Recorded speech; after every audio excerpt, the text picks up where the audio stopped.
Λοιπόν, εμείς πάμε να συναντήσουμε δύο μέλη της Οργανωτικής Επιτροπής του Cyprus Comic Con. Το Cyprus Comic Con 2024 έρχεται μετά από 10 χρόνια που πρώτο εμφανίστηκε. Παρόλο που έχουν πολύ τρέξιμο οι οργανωτές, ο Χρήστος και ο Νεόφυτος βρήκαν χρόνο, μας συνάντησαν και μας είπαν διάφορα για το τι να περιμένουμε.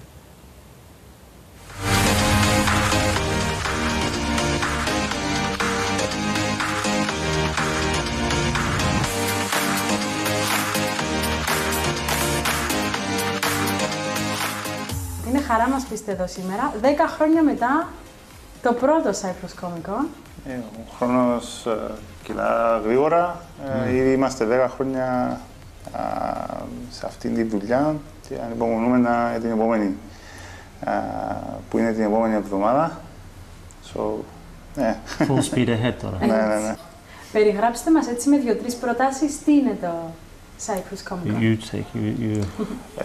Το Cyprus Comic Con είναι ένας μη κερδοσκοπικός οργανισμός, ο οποίος έχει στόχο την πρόθεση της pop κουλτούρας στην Κύπρο. Βασικά, ναι, αρχίσαμε πριν 10 χρόνια στο Cyprus College. Σκεφτόμαστε ότι να είναι μικρό event και ήρθαν 4.000 άτομα. Wow. Ήταν πολλά wow. Είχε κόσμο που was interested in. Ναι. Είστε δηλαδή στην Οργανωτική Επιτροπή από την αρχή. Μάλιστα. Οπότε πώς ξεκίνησε η σκέψη για να το δημιουργήσετε? Η αγάπη σας γι' αυτό πρώτα απ' όλα. Ναι, ήταν σίγουρα η αγάπη που είχαμε. Είχαμε τότε με τα παιδιά, πριν να γίνει το πρώτο, θα ήταν καλό να είχαμε ένα event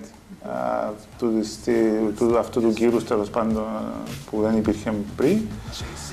Είπαμε ας το δοκιμάσουμε, δεν έχουμε τίποτα να χάσουμε εκτός από το χρόνο μας. Και κάναμε το στο European University, στο Cyprus College τότε. Και η ανταπόκριση από την πρώτη μέρα ήταν ανεπανάληπτη. Ναι. Και από τότε χτίζει προς το καλύτερο κάθε φορά. Οπότε από το 2014 έχουν αλλάξει πολλά, αλλά είναι ανωδική η πορεία. Φαίνεται ότι όλο και περισσότερος κόσμος. Έχουμε φτάσει στο σημείο να θεωρούμαστε regional convention. Δηλαδή υπάρχουν άτομα από το εξωτερικό που ενδιαφέρονται, εκδηλώνουν το ενδιαφέρον τους για να έρθουν να μας επισκεφθούν. Οπότε αυτό λέει πολλά από μόνο του. Τι περιμένουμε φέτος? Βασικά σχεδόν 100 καλλιτέχνες. Έχουμε ηθοποιοί από το εξωτερικό. Έχουμε τον Σάιμον Κασιανίδης που ήταν ο Axe Wolf στο Mandalorian. Ο Clinton Liberty από το House of the Dragon. Έχουμε artist όπως ο Luke Pearson. Luke Pearson, who created Hilda. We have the Mark Ellerby, ναι, ο οποίος κάνει τα comic του Rick and Morty. Ναι. Αλλά έχουμε σκηνή, μεγάλο σκηνή, έχουμε live bands, DJs, φαγητά, ποτό, Kids Zone, ενάρτη Lego, Playmobil. Έχουμε επίσης στο special guest επαγγελματίες cosplayers. Cosplayers είναι αυτοί που ντύνονται από χαρακτήρες, από σειρές.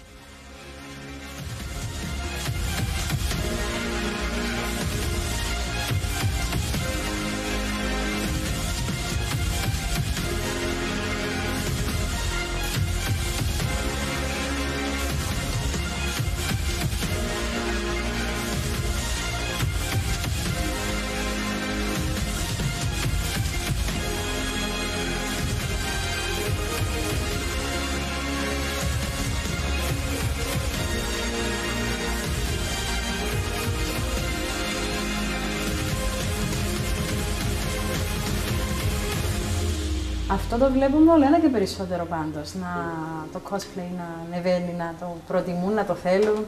Η σκηνή του cosplay, αν το συγκρίνεις που βρισκόμασταν πριν 10 χρόνια με σήμερα, έχει αλλάξει δραστικά λόγω του Comic Con. Περισσότερος κόσμος άρχισε να το βλέπει πιο ζεστά το θέμα. Παλιά, χωρίς να υποτιμήσουμε, έρχονταν με καρναβαλίστικες στολές και καταλάβαμε ότι είναι διαφορετικό πράγμα αυτό. Άλλοι ξεκίνησαν να ασχολούνται πιο σοβαρά και έτσι βλέπουμε μια βελτίωση απίστευτη μες στην παρόδο των χρόνων. Και όσον αφορά τους special guests, είστε σε πολύ καλό σημείο. Σας αναγνωρίζουν όλοι, αλλά είναι εύκολο να έρθει κάποιος στην Κύπρο να τον καλέσει. Πώς γίνεται αυτή η προσέγγιση? Λειτουργά από στόμα σε στόμα, όσον ακούγεται περίεργο. Καλεσμένοι μας που είχαν έρθει, μίλησαμε με τα καλύτερα λόγια μέσω των ατζέντιδων τους ή μεταξύ τους τέλος πάντων. Και είναι πιο εύκολο τώρα για μας όταν τους προσκαλούμε για να έρθουν στην Κύπρο. Στο κάτω-κάτω το νησί μας προσφέρει για διακοπές, οπότε είναι πιο εύκολο να τους πεις ελάτε σε έναν ηλιόλουστο νησί να κάνεις διακοπές σας και να περάσετε καλά μαζί μας. Φέτος, εντάξει, για δεύτερη φορά έχουμε τόσες πολλές δραστηριότητες, ανάμεσα στις οποίες είναι και το Μεσαιωνικό Φεστιβάλ, έχουμε αγώνες wrestling, η δεύτερη φορά που θα έχουμε wrestling στο εκδήλωση μας. Και έχουμε... Πρώτη φορά θα έχουμε drone show. Ναι, αυτό είναι. 250 νομίζω drones. Στο Παρασκευή και Κυριακή θα έχουμε το drone show. Θα φωτιστεί ο ουρανός της Λευκωσίας με pop culture. Ναι. Πολύ ωραία. Έχουμε και για πρώτη φορά το life size D&D. Ναι, το D&D είναι ένα επιτραπέζιο παιχνίδι που έγινε γνωστό κυρίως στη δεκαετία του 80. Φανταστείτε, έρθει μια εταιρεία από την Αγγλία που θα το κάνει σε full size. Δηλαδή θα είναι ηθοποιοί που θα υποδίονται τους αντίπαλους και θα μπορείς να παίξεις αντί με πιόνια με πραγματικά...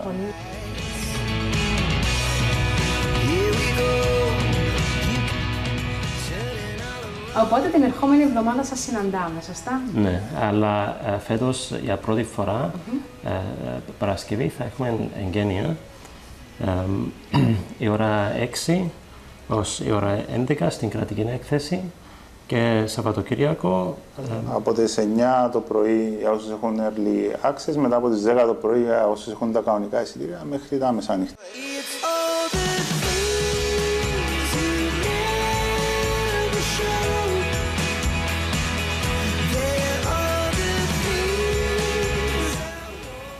Στο πλαίσιο του πολιτισμού συμβαίνουν πολλά. Πάμε σε μερικές προτάσεις που έχουμε ετοιμάσει για εσάς για τις επόμενες ημέρες.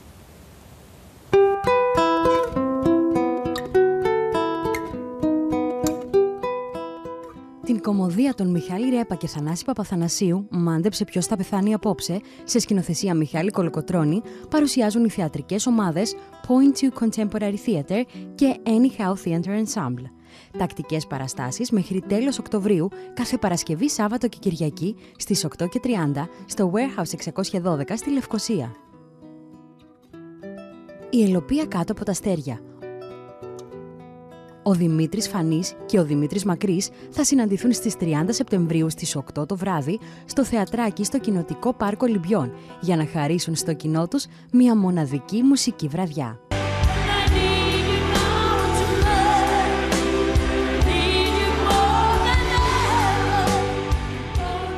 Η αγαπημένη και πολυβραβευμένη ερμηνεύτρια του Total Eclipse of the Heart, Bonnie Tyler, έρχεται στην Κύπρο για μία και μοναδική εμφάνιση τη Δευτέρα 30 Σεπτεμβρίου στο Πατήχιο Δημοτικό Αμφιθέατρο Λάρνακας στις 7:30.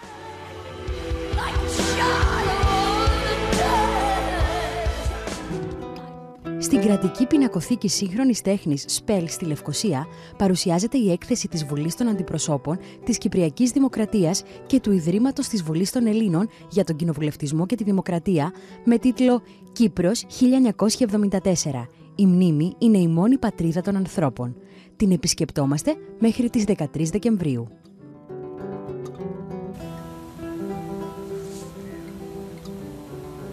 Και κάπου εδώ ολοκληρώνεται το σημερινό μας ραντεβού, όμως ανανεώνουμε για την ερχόμενη εβδομάδα στο RIK 1 στις 5 για ό,τι αφορά στον πολιτισμό. Καλό υπόλοιπο.